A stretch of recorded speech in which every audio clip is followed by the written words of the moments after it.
umwasangira icobo, umwasangirira ishari, umwasangirira inzigo, umwasanyima amahoro. Imana icinjira icanzo, Imana icindosa amahoro, Imana icindosa ibyishimo, Imana icindosa igikundiro. Inyitaho nk'umubyeyi mwiza, iyo mbyeyi nzoyiririmba. Abakristo muze dusenge, bane b'Imana muze dusenge. Abera ndabavuza impundu, abamarayika baririmbe, kuko imbyeyi yacu iraganje. Ngomereza jewe ngomereza, ngomereza nigina Imana, ngomereza nigina Imana.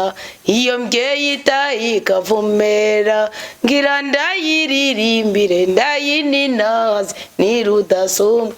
Munyakigongwe n'Imana ingirira neza, ndayiteye impundu. Urukundo rwayo nagakora, iyo mbyeyi ikwiye gusengwa. Tugire Kristo. Bahaye ikaze muri uyu mwanya mwiza w'ijambo ry'Imana. Turi mu isaha ya saa 9, turi hagati na hagati mu gihe Imana ikorera ku buzima bwacu. Ni izamu ridasanzwe riri hagati ya saa 9 na 12 z'ubuca. Icyo twita ngo ni izamu y'ukuguruza ikirere cyiza ku buzima bwacu. Hari uburyo bwinshi, hari muwaye nyinshi, hari inzira nyinshi zo kuguruza ikirere cyiza ku buzima bwacu, bivana n'icyagutwaye ikirere cyiza. Ndabwira kana za abikanguye, ndabwira kana muzi ngo nizangara y'ubango witeganya korokongoma. Banza mwigishwe mwumve. Aha ni uja kubokera, aha ni ukirira. Ubwonko bwawe n'ubwuzuzi bibwiza tugiye gusabikana muri uyu mwanya. Nkubwije ukuri nta mpamvu yo gukomeza ukababara. Nkubwije ukuri imisozi irasenyuka, inzuzi ziragirane ntizikama oya, ziribwiriza tuwo umuntu afite Imana. Kuko ngo banyisewe ko bava mu buje bwa Misiri, ba Musa amaze kubavamwo imbere mu kujabuka ikiyaga cya Yordan, Imana yakoze akantu. Ubwo nyene muhereza nkuka n'isanduku bihagaze mu mazi bigishira mu kirenge, amazi ariko marakubita isarudi arakubita isarudi. Urupfu uzorukugwa ko nibitugomba tuganire. Omba tuganire intambwe indwe ukwiye guhagaramwa mu buzima bwawe. Sinzigisha cyane kuko turi mu gihe cyo gusenga. Turaja gufatira ku isengesho ry'umwamikazi Esther. Murabe yuko Esther ntiyasenze ngo agire igikundiro, Esther ntiyasenze ngo yemegwe ibwami. Esther mu kugira agire igikundiro yemegwe ibwami, abo umugore w'umwami asubire Vashti, Esther yararespecte, yarumviye, yafashe umwanzuro kumvira, kwikunda, kwinezererwa basi. Mugabo Esther kugira ngo urupfu rwigigweyo ku Bayuda, Esther yarasenze. Nifuza ko twifashishira isengesho rya Esther, umwamikazi Esther, hama tugira igikundiro, dukugwe kwimanuka, dukugwe kwimivumo, dukugwe kwimikoji, dukugwe kwa gacinyozo. Sibyo uwaragambiriye kukugira inaye mu mutima wawe, uwaraga mu mutima wiwe, uwarayipfuza, uwaranyotewe kugusenya, kugusenyura, kukuniga, kugutoteza, kugirane akora iki? Yumigwe, atangare. Warashaka yuko umaramara ukabingomba bumuzeko, warashaka yuko umaramara ugapfira ugapfira mu rukundo rwawe nturubyaza umusaruro bimugarukeko. Nyogosengeri yaragutwaye ikirere bigaruke kuri babyara wari babana biwe. Nyokwanyu yari yarakwangirije bigaruke ku bana biwe. Mfa ndakubwira mubyeyi wawe yakwangirije, umukunzi wawe yakwangirije, umufiance yagutendaga gutana umwana, ugira umugisha kubwo uwo mwana. Umva uwagutaye mu rukundo abanje gusamba yaje ugira nawe bimugaruke ko mu izina rya Yesu Kristo. Uwakujanye ku mupfumu, uwakugira nikinidiri ryuko bakwiba bimugaruke ko. Gasengesho nimutarigira muri guhomba. Tujya kuganira mu ntambwe indwi kandi uzobusenze kabiri, ariko dusenge. Dawe wa twese uri mwijoro papa, izina ryawe dawe nirininaze, ubwami bwawe bukwire hose, ibyo ushaka bibe kwisi nko mwijuru ego dawe ninaze. dawe shimagiza mubyeyi wenye n'icyubahiro, dawe ninahazwa, dawe shimagiza usengwe, we ubereye gusengwa nusengwe.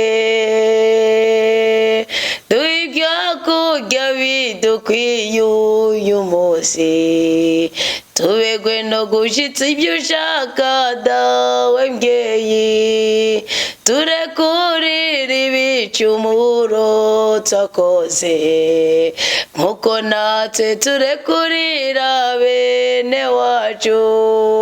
Dawe ninahazwa, dawe shimagiza mubyeyi wenye n'icyubahiro, dawe ninahazwa, dawe shimagiza usengwe, we ubereye gusengwa nusengwe. Nudutereranye ibitwosha nabi, yamara udukiza kabi, amina. Dawe ninahazwa, dawe shimagizwa mubyeyi wenye n'icyubahiro,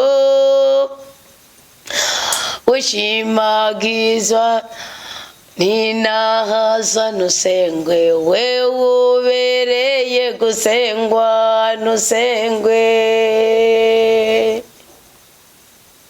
Turagushimiye cyane Mukama kumvise gusenga kwacu, turagushimiye nyaguhora ku ngoma kuko niwe waduhaye umunsi w'154. Turagushimiye kuko uri Imana igira neza byose, utera iteka ugateturura ubwoko bwawe, utera iteka ukatwimana ukatwima urupfu, utwima abarozi utwima abangushi, ndetse muri uyu mwanya ndimanye ubwoko bwawe ndabwimye abakinzi. Ndabizi ko muri iyi saha abakinzi benshi bariko barakinda, ariko umurozi ari ku musozi ndiko ndavugirako. Umurozi umukinzi ahagurukiye gukinda kuri uyu musozi rijwi riko rirumvikanira ko ndasenze ngo amaraso ya Kristo atwike ikibanza cyose ahagazemo, gutya agende munsi y'umusaraba yihanire y'ibyaha byiwe, abone kuza ari umwana w'Imana, tubone kubana karamata muri uko kuri ko buzima Imana yaduhezagirijemwo kuri iyi si. Mukama uri ntwari ku rugamba rw'ubuzima bwacu, ni wowe uzi ibyo dukeneye kugira ngo tubeho neza, turambye kandi turaraniwe. Isi yo tuzengereza ikadukuramo umwuka w'abazima n'atabubasha ifise, ishobora kudutandukanya nawe mu kudukoresha ibitera soni, mu kuturenza itegeko ryawe. None rese Mukama hose twihweje tukagwa, hose twavuze tukagwa, aho hose twakoze tukikura kuri wewe, turagarutse mu ruhongore. Amaraso menda ya Yesu Kristo natweze twese kugira ngo mu biduhanamiye, mu bituruhije, mu bitubabaje, twakira imisaraba yacu tuyikore tuzi neza ko aho nyene ari udukundira, aho nyene ari utwemerera, aho nyene ariho uyizira ukibanira natwe kugira ngo ugaragaze ubushobozi bwawe.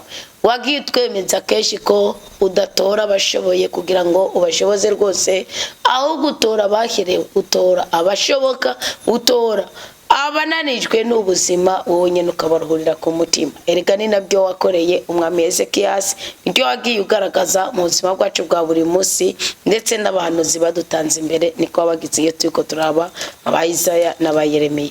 Rero nyaguhora ku ngoma, aho turi ku mpande zine z'isi, duhuje umutima, abagabo, abagore, abasore, abakobwa, abagwaye, abakomeye, abagowe, abatunze, twese twunze ubumwe mu rubavu rw'Rwanda rwa Yesu Kristo.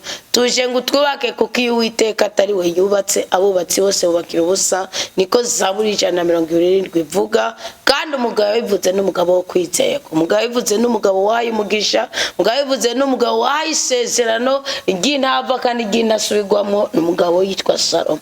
None rose Mukama tunezereza ubwoko bwawe, shima ko twabyutse muri ijoro kuza kugusenga, ntitwashimye kuryama mu buriri bwacu ngo turyoherwe.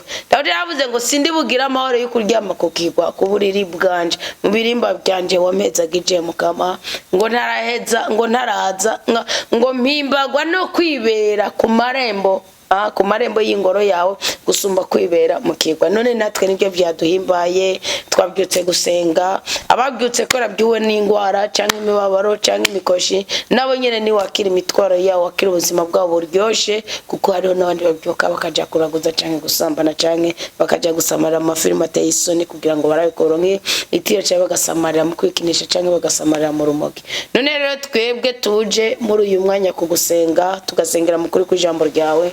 Duha umugisha, duha umunezero, duha amahoro, hembura abadusengera kandi natwe ubwacu ntutwirengagize, kuko niwe mubyeyi urukundo kigongwe, niwe soko ry'ibyiza byose ubuzima bwacu bukenewe, niwe neturuye ndabizi kandi niwe mugira neza. Niyo mpamvu mu izina rya Yesu Kristo natuye ko turaba amahoro, natuye ko turaba ubutunzi, natuye ko turaba ibyishimo, natuye ko turaba kuramba no kororanirwa. Ndavuguruja urupfu, ndavuguruja igisuzuguro, ndavuguruja icankiro, ndavuguruja ugukenyuka.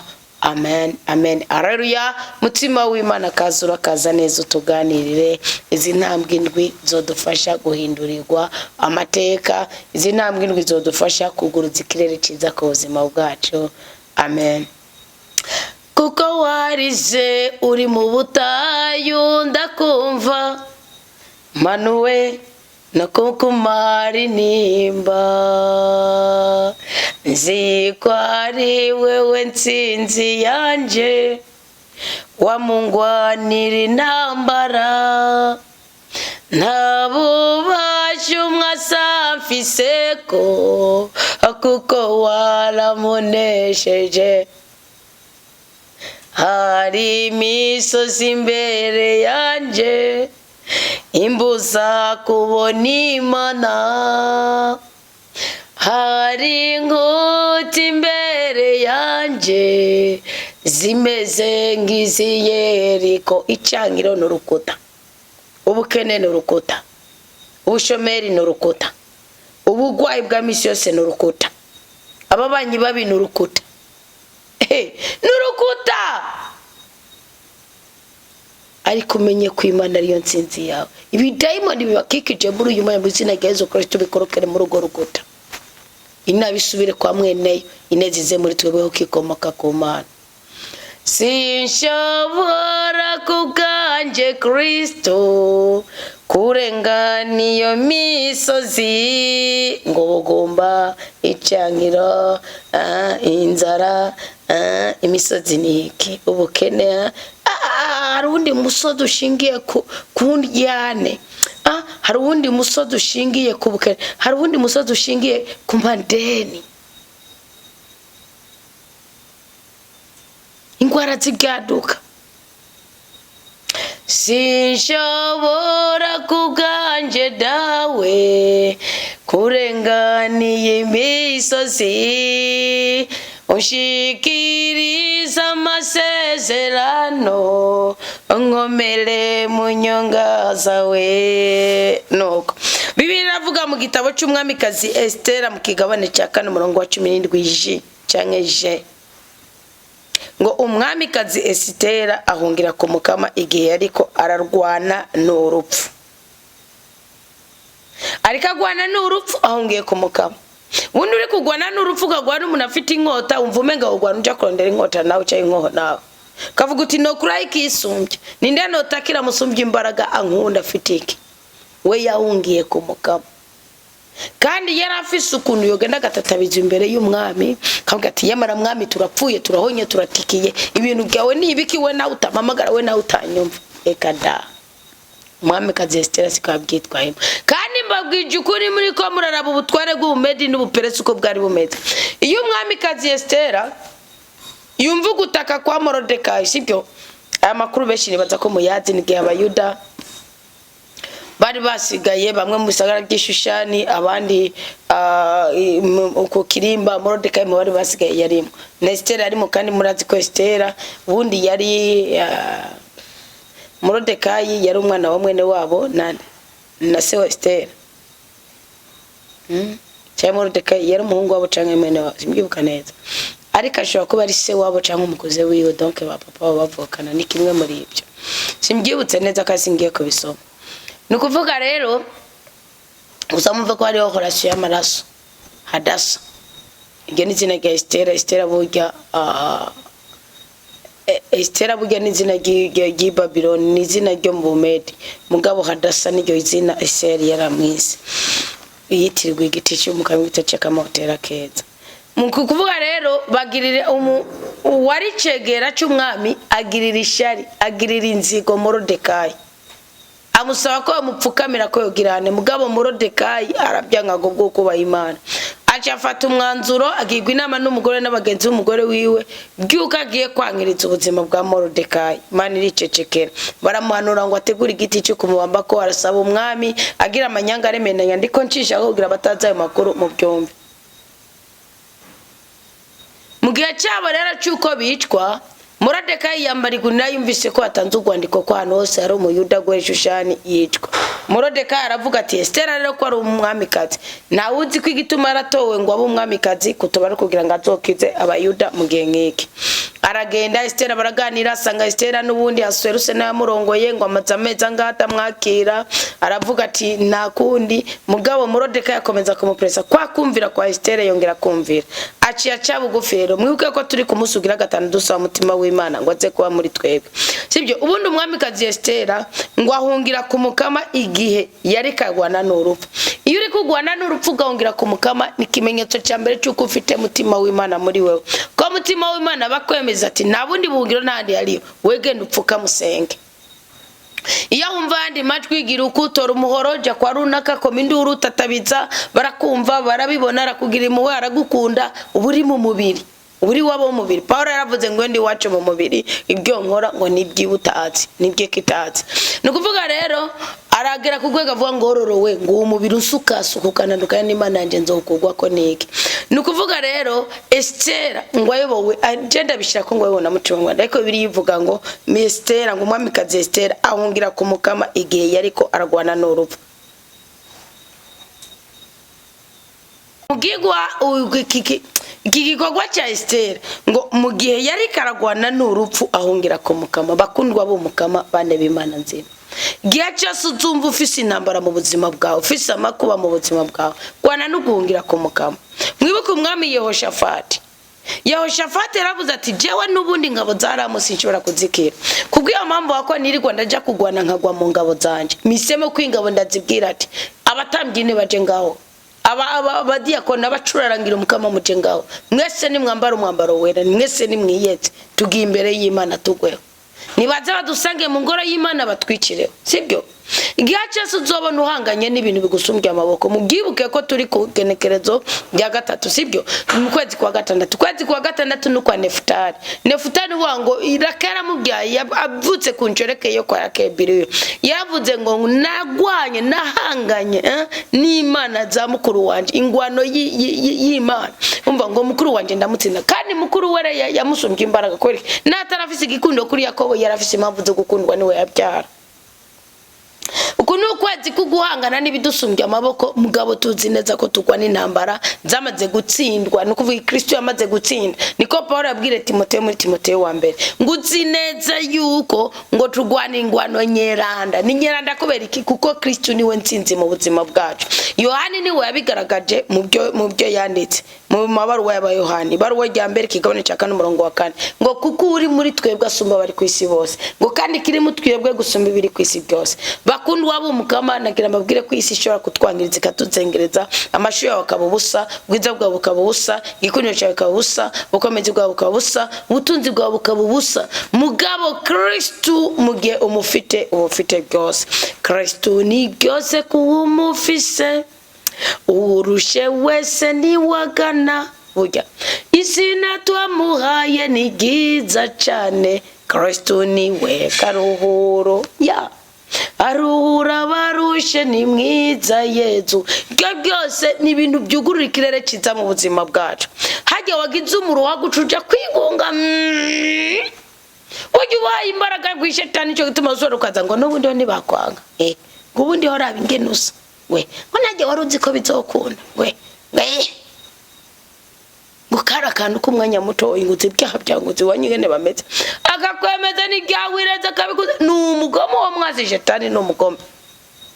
rero buriya iyo wakiri ikintu kikubabaje ukazamura ukwemera. Mwibuke umugabo yitwa Yakobo yaravuze ngo iki. Yakobo usomye mu gitabo cy'amamuko cyangwa Itanguriro Genese, usomye igitabo cy'Itanguriro na Kongo mu gihe yaratakaje ubutunzi bwo kwase ukari karahunga atabona icyo musoba, yiruka ko nihasagiye uwo mugwanye kubo kwambikanya gahuzo mu busaza, nyina atabona icyo ari bumufashe kandi kera mugira inama bari mwihema atigira kunuko isari mu myatamubona amagogo ari karagera. Yakobo yaravuze ati witeka ntungira neza ukangarukana mu ntara ya data, ukama ibyo kurya ukama n'ibyo kwifuka, ngo ahantu nzohakubakira inzu ngo nzoge nuvuga gahiga umuhigo ushingiye kubizokoreka. Niryo sengesho nayo nasegiriye mu nda y'urufi. Jambo ramvuga ati niko ariko tugira amagogwa kuri iyi si nidushore kwihangana. Mugabo yo naseragiye mu nda y'urufi akirengagiza ubupfubyi bwiwe, akirengagiza ubupfakazi bwa nyina, akirengagiza ko yagizima, akavuga ati Imana ndagushimiye ko nagusenze ukanyumva kandi nubu nzongera kukuninariza mu ngoro yawe. Kwari kutibaza ko uzosuruka ninazimana utakiri ingomba, kandi nazimana uri mu rugo rwawe, kandi nazo uri mu buzima bwawe, sibyo? Iyo ni intambwe idasanzwe kwisobanukirwa ukabona ko intsinzi yawe ikomoka ku Mukama. Iki nico cishe Goliyati burya ntishwe n'ibuye, yishwe n'ijambo Dawudi yatongereye. Yavuze ngo uyu munsi biramenyekana ko Imana idakirisha inkoni cyangwa idakirisha inkota, ngo ariko igirane ijambo ryayo ubundi rirashoboye. Hani muri Samuel wa mbere umwamikazi Estera ahungira ku Mukama igihe yariko aragwana n'urupfu, ngo amaze kwambura impuzu ziwe z'ubuninazwa yambara impuzu zamaganya n'ikigandaro mu kibanza c'ibimoga neza by'agaciro, yisiga ku mutwe umunyota n'imyavu, aribabaza cyane ku mubiri, apfukisha imishatsi yiwe isobanganye aho hose hateye igomwe kuri we. Araheza asenga Umukama Imana y'Isirayeli, aravuga ati isengesho rero niryo ngomba tuganireko. Ntabwo ndarisigura cyane, ririsiguye mugabo banza ubyumve, banza wisobanukirwe, kuko hari igihe mu makuba yacu, reka mabwire ikintu kimwe nabonye cyambayeko. Hari igihe mu makuba yawe wumva umenga abantu kugira ntibamenye ko ndikajya myenda, ukaba utanguye gufata ideni ry'impuzu, ideni ryo kwambika abana, ukaba utanguye kuzuraja mu kabari wicara utarukicaramo, ugasanga nibikomera by'ubukene, nibikomera by'amadeni y'abantu, uvuga uti reka bavuge ngo ndacafise agahengwe bambone nk'umubosi, ugasanga wiyemera unezera nuko abantu bazi kuri umubosi kandi atacumatse. Ugasanga jewe igihe maze kugira amadeni nkabona ko natakaye burundu, mviriza ingene kugura ikirechi za kuziba bwawe intera intambwe ya mbere bifata. Nukuvuga iki, ugira umutima uciye bugufi ukavuga uti ni jewe nyene, singene ko abantu banyitiranya, mugabo abantu bakwitiranya ko nawe wiyitiranije. Jewe nariyitiranije ndavuga ati kugira ngo umugabo d'abord ntangura kubwira umuntu yantaye, kugira ngo azobone ko n'ubundi ndi umuntu yanaye mu myenda na mafaranga mfise, na kintu na kimwe mfise, na déplacement ishikana ku kazi nisimebwa, ndi muri credit kandi imyaka myinshi. Mugabo nkumva umenga nambona nambaye neza azavuga ngo wa mugabo gushika usigara uvuga ngo ngo wari deuxième bureau yanje, ngo diplome yanje n'ubudeni uri kuregeranya kubera gutawakuba kutagira umutima, kutagira ubwenge. Kristo mbabwiza ukuri guca bugufi kwa Esther, gubima bwiwe byose binezere ngo abifukishije imishatsi sambagoye, kwari kugira ngo hasorose namwemere kuko yamwemeye bwa mbere bamwamitse bakagirana, ahubwo amwemere kubera guca bugufi ari kindi gikorwa cy'Imana kigiye gukoreka. Emera ube wewe. Narababwiye mbabwije ukuri uyu munsi sinotinya kwambara igitenge gitabutse, nade ninopfa ngiye gutora ngo kugira ngo nambare neza, kuko umunsi ni Umukama azobona guca bugufi kwanje, hazura umwe azobona ico gito baracirengagiza, undi Imana izobwira ati nta soni, kubera iki hari umuntu akeneye kunkorera kumugisha kugira ngo nawe Imana imuduze garade.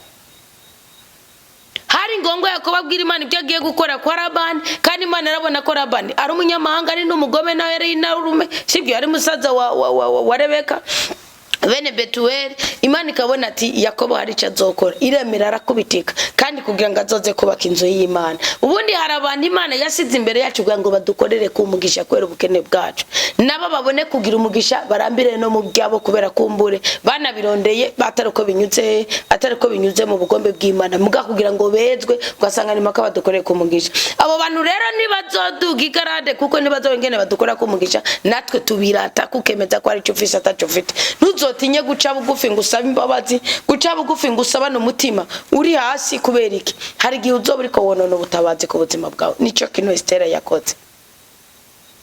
kwihagarara ko bambone uri umukobwa yitonze yagendeye muri korari yagizene mukazubona utanguye kwambara ubusa ngo nibyo bigezweho ubwonko bwawe cyangwa abangushe bakakwemeza yuko buriya utazi bigezweho tangura kuguhonja nk'uhonje imeke umuranzi wanyu no ibona ko yambaye impeta abwira ati buriya tuzobanza twicane tugiye ntumenye ko ari cyangwa ari karakoza nako banza uce bugufi ube wewe wumve neza ko muri uko guca bugufi ariho Imana ikwemerera kandi umenye yuko Imana itakugiriye neza nta mwana w'umuntu yo kugira neza ariko Imana ikugiriye neza umwana w'umuntu n'utabishaka arakugira neza agasigara ari icutse ba wewe aho uzoburi kuruguruza ikirere ciza ku buzima bwawe nawe wa mugore we uriwe n'umugabo wowe n'umugabo araboregwa arasambana abyaranza akazana giriki ibyo bintu byose bishire ku ruhande ubwira Uwiteka uti ni wowe wangize umugore mu rugo kandi unamubwira uti niyo wowe waciye mu nyango ugacikira cyangwa kugirana ubwira umukamutu uruhanga rwanje ni wowe urubona ni wowe kuruhiga ikundiro umugabo nibigikunze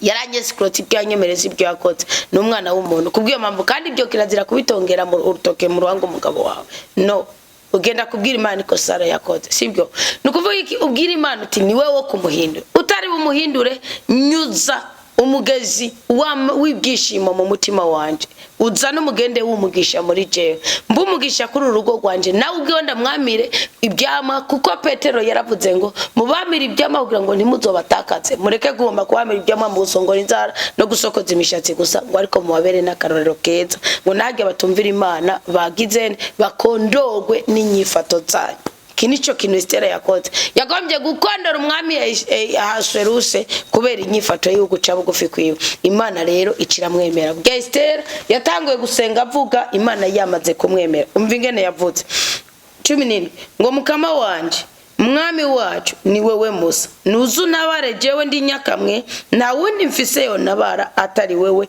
kandi amakuba arangerameye urumva intambwe no kuvuga rero iruhande y'ukwisobanukirwa yasi ni intambwe no ubwo n'ubuzima bwirizwa gutunga mu buzima bwa kwisobanukirwa ugaca bugufi imbere y'Imana bizana ikirere ciza ku buzima bwawe aci yatangura rero kwemera Imana ayigirane ayisumbisha byose kandi arabyatura arabivuga bana kubibundabundako mubivugiye muri mwiherereye cyangwa muri mu makuba mwamara kuryoherwa murakarongo dufaranga Imana ariko iraba ngo ab'Imana yahaye amata nibo bayimye amatwi mugaca mwicecekera mugaca kwicana indara ariko Zaburi ya 51 irakubwira ngo uraca ngaho ndetse namishe ikigabane ca mbere na Zaburi ya mbere nguraje ngaho kwicana n'abakobanyi n'abantu banuka bakatukije izina ryanje ukibaza ngo je ndakumva ngo ndakwemera ngo Imana ukiri kurayisaba ukiherera wenyene mugabe Imana imaze kuguha ugacuja mukavuye ku buzima iyo ni intambwe ya mbere emera Imana kandi ubigaragaze ahuri mu mvugo no mu ngiro ubigaragaza ica kabiri ngo jewe kuva mvuka nagiye ndumva bavuga mu muryango mvukamo ko ari wewe mukama wataye Isirayeli umakungu yose ugatora kandi basokuru n'abasogokuruza babo bose ngo babe intoranwa yawe yamaho utako ubarangurira ibyo wavuze byose siko uku nukuvuga ubwiza bw'Imana kw'Imana ari Imana y'amasezerano ubundi gutabago kwacu haraho bishingiye ni mu by'Imana yavutse kwemegwa kwacu haraho bishingiye ni mu by'Imana yavutse niyo mpamvu ndababwira hako mutamuvuga ibisabisho bwinshi genda wakira isezerano rimwe nimbura umugabo ukeneye kurongorwa hari amasezerano abinjiza mu kurongorwa nimbura umungu ukeneye kurongora cyekuru hari amasezerano binjiza nimbura umugore ugowe n'urugo hari amasezerano aguha imbaraga zo guhangana n'ibigusumbye ubushobozi nimbura umugabo uhanganye n'ubugwayi cyangwa n'ubukene hari amasezerano nimbura uhanganye n'ubugumba hari amasezerano uku nukwibutsa Imana amasezerano kandi ukayereka yuko ari nayemuka yabikoze kuko ngo warabirangoye sibyo muri ico gihe uraheze ukererwa ubyo usabiye sinambwe ya kabiri ariko kwemezana n'umutima wawe byo sinabigize intambwe mu rupfu rwawe mu bukene bwawe ukegera Imana intambwe ya gatatu ngo ariko ubutwara gucumuye ko uraheza uduta mu minwe y'abansi bacu kuko twaninaje Imana zabo uri ntungane mukama nubu umubabaro w'ubuja bwacu ntacyo wadufashije ahubwo bashize iminwe yabo mu minwe y'ibigirwamana byabo bansi kugira ngo bakureho iryavutse iryavuye mu kanwa kawe, bazimanganye intoranwa yawe, bazibye umunwa wabagushemeza, bazibye canke bazimye uruhimbi rwawe n'ubuninazwa bw'ingoro yawe, bugurure umunwa w'amakungu kugira ngo ahayibitagira mvura, kandi atangarire na ntaryo umwami w'ikibiribiri. Murumva Esther ko bwa w'incabwenge ariko aravuga ati buriya basabakuru bacu bamaze gucumura, twacitse imfubyi, ducika abapfakazi, ducika abaja, intoranwa zacu ububasha bwawe kuri twebwe buratuvako. Ati rero n'ubuja waturungitsemo n'ubuja twagiyemo ntaco byamaze, n'ubundi twarakomeje. Mwibuka ubuhanuzi bwa Ezekiel buravuga ngo mu mahanga mwaramaramaje, ngo n'ubundi twarakomeje tugira ibigirwamana, ngo tugomba kunezereza abanyamahanga. Nkunda kubabwira hari urugo ruzogira umuvumo kubera ko munezereza abanyamahanga. Nubona umugabo agukoresha ibitera soni, ntukijejere ngo nuko ndagubatse rutarasambuka, rwarasjegenyutse kuko ntirugira umushinge n'umuyaga uzohuha. Kandi wopfa umuryana n'umugabo ugara, abagore n'abagabo bajyana n'umugabo bakaba bakwiye inzitizi ku bana babyaye. Nukuri tarirarira ry'umubiri kuyoboye kubera ikintu ushaka kumbwira ingene ucudika n'umugabo araguza mugahuriza ijana kwijana ku bintu byose ntigikunda ubura umupagani nawe utaburaguza uburerekeye uraguza, kuko uri imbere y'Imana ugataka ku bupfumu n'ukuraguza by'umugabo wa Imana ategeza kure ya Yesu, ngo muka bupfumu mve ku bana bawe. Ujyara abantu kenshi ugasanga umugabo n'umutinganyi, wowe naco byagutwaye. Wewe ubaza ngo uri mu buzima ngo ni wowe ukanye, mugabo uri umupfu, uri umuhisi. Marehemu niko bamwita mu Giswahili abona kizi, uburi umuhisi. Ese aravuze ati rero n'ubundi twakomeje kubera ikibujya Morodekayi icyatumye ahigwa ngo yicwe, suko ahigwa abayuda bose, no, ahubwo ryabayishavu rya Hamani, kuko ni Morodekayi wenyine atamupfukamira, abandi baramwunamira bakamupfukamira. Muga Morodekayi bumwe yisobanukiye ku itegeko rya Rudasumbwa. Iyi ni ingingo ya 3, kwisobanukirwa. Kandi ugasobanukira mu mbabazi z'umukamu ukavuga uti naho no bikora ndijenge ntigyofata. Burya ni naryo sengesho, ni naryo gikorwa ca Tobito, nico cyatumye Tobiya canke Tobiya n'umuhungu wiwe atorana intoranwa y'ubwami bwose, kandi Tobita atari umwami. Muga Tobiya aba Imana ihura ubyaro, umwami yaganza byose, Imana imuhura ubyaro umwe g'umwana w'umukobwa. Abagabo 7 baramurongora, bapfa Imana yashizemo sinodi mu mubiri wiwe bapfa.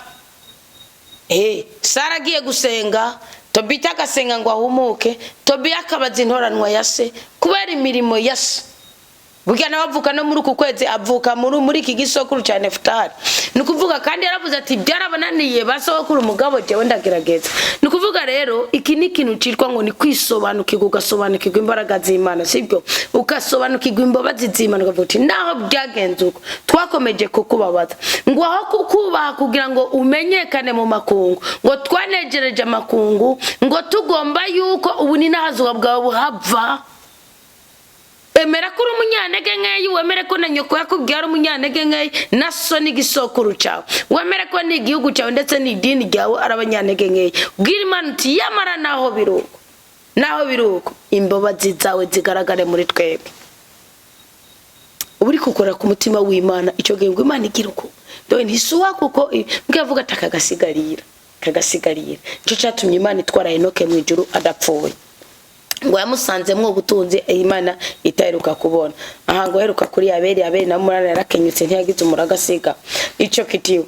Mwana iyo ni intambwe ya 3. Iya 4 17 ngo mukama ntunererane ni 17 ntutererane intayi yawe abatabaho, ntibitwengere kuko twacobereye, bahindukirize ko imigambi mibi yabo, maze uwabadushuhiriye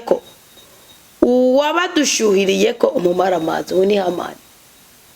Kumaramaza Hamani kwari ugupfa kwa Hamani. Kumaramaza Hamani kwari uko umusaraba yabambiye Morodekayi ashigikiwe n'umwami, ari umwami yongera kugaruka akavuga ati wa musaraba yabambira wa muntu nawe nawubambeko. Arabantu badutongera utoke mu ruhanga, barabaroga biremera, barabavuma biremera, kuko mutamenye icyo mukora n'ingene musenga. Umwasi w'ubuzima bwawe maramara, none nawe agombye kugwana nawe, ugomba gutukana nawe. Ntugatukane n'umuntu yagututse, ntukaraza umuntu ngo nuko yakwararaje, ntugasambane ngo nuko n'umugabo wo mubakanye yasambanye.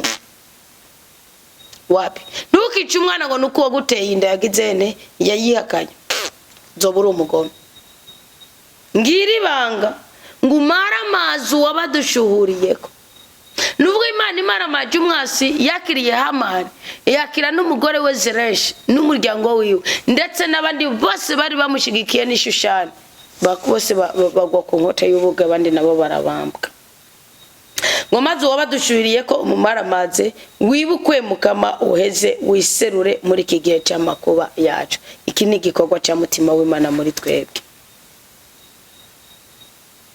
mutima w'Imana kwibutsa ibyiza umukama akora akwereka ko umukama ari mu kibanza ari mu gishimbo cy'ikintu cyitwa ubutabazi kini kintu twita guhamagara ubutabazi bw'Imana mu mutima wawe y'amajambo nkaya dudubizaye uhorana intsinzi umwasaraza akakwidoma kakubita ikofa akaba ari wasigarara babara agenda arababara nkunda mukubitiye wenda gikubise kihuma gitwenga nkungizene nukuvuga n'umugabo yagutaraza umva nukuvuga iyo mutima w'Imana kuyobora imbere y'ibigeragezo byose bisubira kuri mwenebyo iyi ni ntambwe ya kane iya gatanu ngo nanje mu butwari aratanguye kwisengera rero ubundi reka bwira Imana uko ibintu bimeze ngo nanje mu butwari umwami w'Imana zose ugategeka n'inganji zose shira mu kanwa kanje imvugo ibereye imbere y'intambwe atanguye kugirane kwinjira mu nzira abona reka mbabwire nimubona kuri umukobwa reka gusengera mu gifurifuri no mu kinofunofu mu bipinepine no bwira Imana ubanze uyibwira ubwiza bwayo nitanga urubyaro niyo bakingo nigirano itanzira uyitane mu masezerano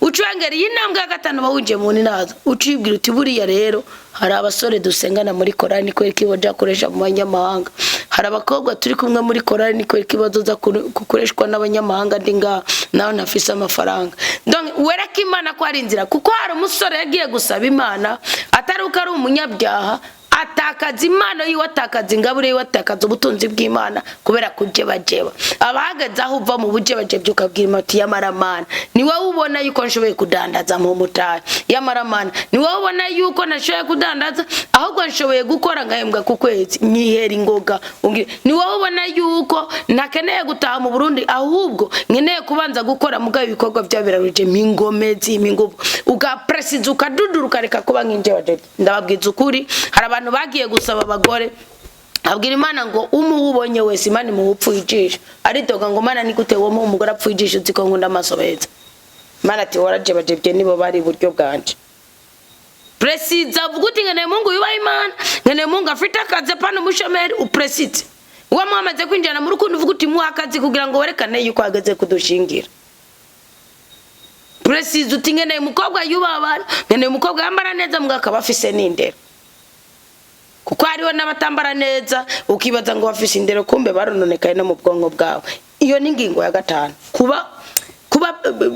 kuba direct kurasa ku ntego voila kurasa ku ntumbero kurasa ku ntego aravuze ngo nanje mu butwari umwami w'Imana zose ugateka n'inganji zose ngo shira mu kanwa kanje imvugo ibereye imbere y'intambwe iyi ntambwe ni Asuwerusi n'umugabo wiwe n'umwami shira mu kanwa kanje imvugo ibereye kuko nicari gihe cyo kwahamagarwa kandi uhindura umutima wayo ica yanka uwutugwanya yongera imuzimanganye we nabo bafashanye undi Estera mu isengesho giwe yarishe umwasi muri ico gihe rero iyo usenze ubwira Imana uti nshaka urubyaro mu mwana w'umuhungu mwiza kandi azokuba nshaka urubyaro Anani yari gusaba umwana wari we wese yavuze ati mpuzo gukorera kuko abagukorera bagizene bamenye ibanga ari abasambanyi presiza vuga icyo ukeneye ududurire ko ubome ni ibintu bizogendeka neza wereka Imana kuri ncabwenge ibintu bibona nubihamiye mugura bibona bwira Imana uti ma autorite tujya mukobwa namukunze gose mume kandi umuhinyanyurira imbere yanje abyumvise amakana umwasi umukure yagiye yishe burya Hamani yapfiriye muri isengesho rya Estera muri intambwe ya gatanu iyo umaze kwisobanukirwa ubu wishe umwasi ubuzima bwawe iyo umaze kwisobanukirwa ubu ukuyeho intambamye mu buzima bwawe Estera yagiye yishe muri intambwe ya gatanu yarishe Hamani n'umugore wiwe n'abana biwe n'abantu bose bashigikiye Hamani aha niho yapfiriye ibisigaye byose yagiye ahuzagirika gatandatu ngo dukize n'ukuboko kwawe kandi unabare kandi unabare jewe inyakamwe atawundi mfise atari wowe Musamukama. Urazi byose, urazi yuko nankubu ninazwa bw'abatigeze bamenya itegeko, ngasesemwa n'uburyamo bw'abatagenyerewe nubwo umunyamahanga wese. Wewe urazi ibindindiriye, urazi ko nsesemwa n'iki kimenyetso cy'ubwishime kiri ku mutwe wanje mu gihe cy'ukwiyerekana, kinsesema nk'igitambara cyandujwe n'ubutinyanka, kandi sindacyambara mu misi yanje y'akaruhuko wawe. Ubundi kimenyetso cy'ubutinyanka ni nkako tekse ku bagore b'uyu munsi bageze, ni kuvuga kiba kiri kimicafu ku buryo bw'uko igihe cyawe cy'umunezero naco wambara nibiba bikenewe. Aravuze ati umva amakuba kuriko, igisuzuguro kikuriko, icangiro kikiriko, bwira Imana uti iki kintu ntigikenewe ku buzima bwanje, kuko ndagufite nk'Imana umutabazi, ndagufite nk'Imana umurengezi, ndagufise nk'Imana umushobora byose, ndagufise nk'Imana umukiza. Ni gute nkomeza nkabanda amaguru yanje? Ezekiasi ngo amaze gusenga avuga ngo narangwigwira nk'ido, ngo Imana yabwiye izati genda torakara ushire muri cyo guma ciyo, kwari kugira ngo amukure ko bya bipasuma na bya bibore na bya bintu binuka byose. None natwe turabigumana no akira umutwaro wavuga uti Imana sinkurenganya jewe sinkuryajyanya kimwe muri cumi, jewe ndabizi yuko umutima w'ubugome nawo ngikorerako. None rero ibyo nkoze nibi yakte prophetique ngize niyi genda gusabye ngure kwigisuku cugenda wiraramira. None muhora muri bya bindi bikagaruka bikaguma byuzuye ubwonko bwayo. Winjoreke yawe niyaliriye ku meza ya Hamani, kandi sinigeze nja mu nzimano z'umwami, eka sinigeze nywa no muvinyu w'imyengo yiwe. Ngo jewe injoreke yawe sinigeze mpimbagwa kuva aho nshikiye ngagushika n'ubu. Nahimbawe nawe we Musamukama. Nukuvuga iki? Agaciro yarafise uko yubaha Imana akiri ingumi, akiri Hadasa, ataraba Esther, akiri umukobwa w'imfubyi ari mu buhungiro. Nagere y'ibwami ndiyigeze avuga ati reka nirate. Murabona abagore turaza tukiri inkumi tukaba dusenga Imana, dusama amasezerano, tugira iki, twubaha Imana, tumviki. Twamara kuba abagore ngo umwana ngo arambuje kuja mu misa, umwana ambuje kuja mu mwana Kristo, umwana ambuje kuja muri fraternité, umwana ambuje kuja muri chorale.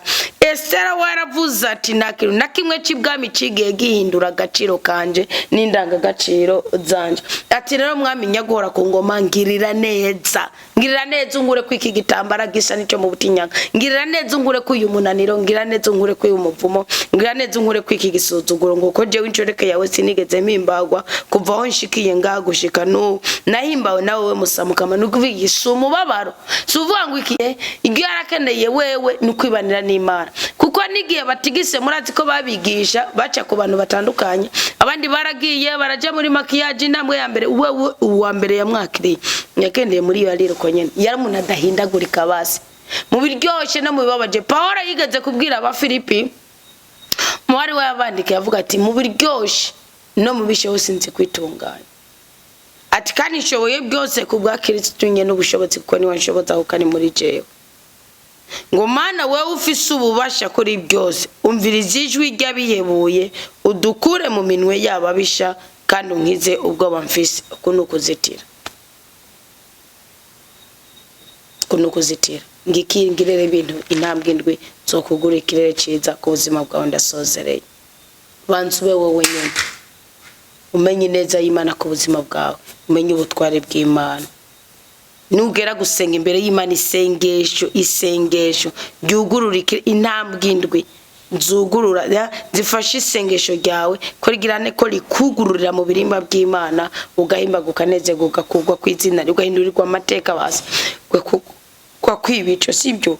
Ukuguruza ikirere kizakoze mugaho ukagira igikundiro, umwasi ntakubonemo ubwasi ahubwo akubonemo igitangaza gutangarira.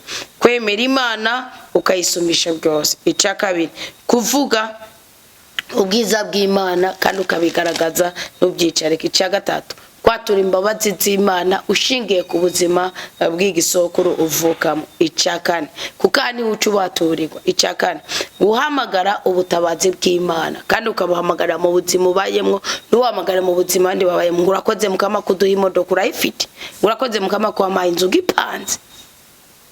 Atura ubwiza bw'Imana ushingiye ku buzima bwawe bibayemwo. Icya gatanu guhagararira icyubahiro cy'Imana, ukaba press ukavuga uti jewe kindakikunda ikindakizi. Yaravuze ngo ntunererane niki nizi mbata. ntukemere ko batwenga. Guhagarara icyubahiro cy'Imana ukavuga uti ndi umukobwa ugukunda, umusore ndamubona muzana umutima wiwe nuze. Ndi umuhungu wukubaka, umukobwa ndamubona ashobora kutanyemera kubera ubutunzi cya kiniki, ariko numva ndamukunda mumpe. Umugabo wanje mungarurira pana kumutera na maraya ngo mareka arakubona ngo mareka mujane. Cyo ni cya gatanu, yo ni intambwe ya gatanu, guhagarara gararira icyubahiro cy'Imana, kandi intambwe irakomeye cyane. Nzona yibigisha mu gihe cyo kwitegurira urugo, ndiko ndigisha kwitegurira urugo. Sibyo. Ama icya gatandatu, kwemanga, guhamya, gushinga inaye kw'Imana ububasha bwayo ari ubw'imyaka yose ku bantu bose bayubaha. Icindwi, kunzitirira.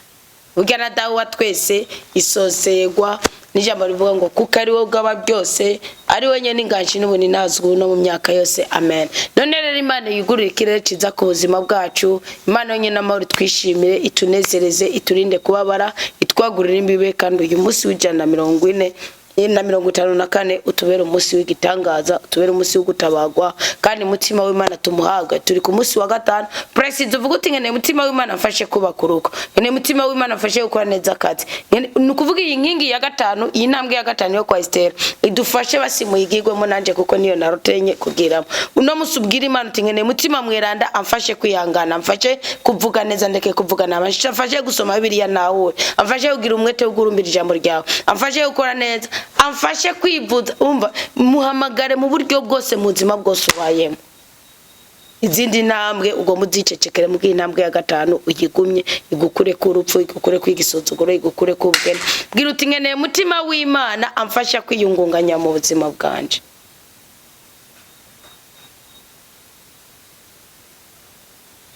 Imana nyina amahoro twishimire, itunezeze, turinde kubabara mu izina rya Yesu Kristo. Mutima w'Imana ukomereza hanyene. Amen. Amen. Alleluia.